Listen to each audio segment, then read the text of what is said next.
I wish to mention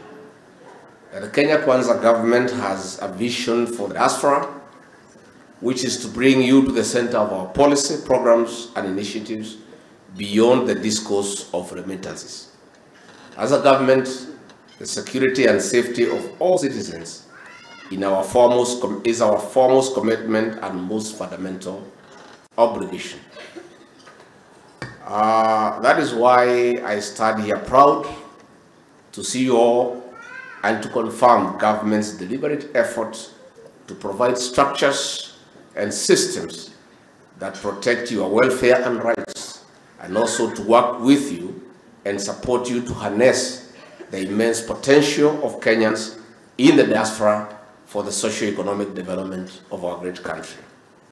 I can also confirm that the government has expanded digital provision of public services to encompass 14,000 services, and it is our commitment to ensure full digitization, which has not only enhanced efficiency and integrity in the provision of government services, but also improved revenue collection. In a record 1.5 years,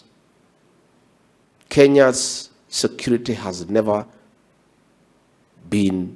as good. Not a single act of terrorism that has been committed in Kenya, because of prudent intelligence collection, sharing of intelligence, and being proactive in making sure that acts of terror do not take place anywhere in our soil.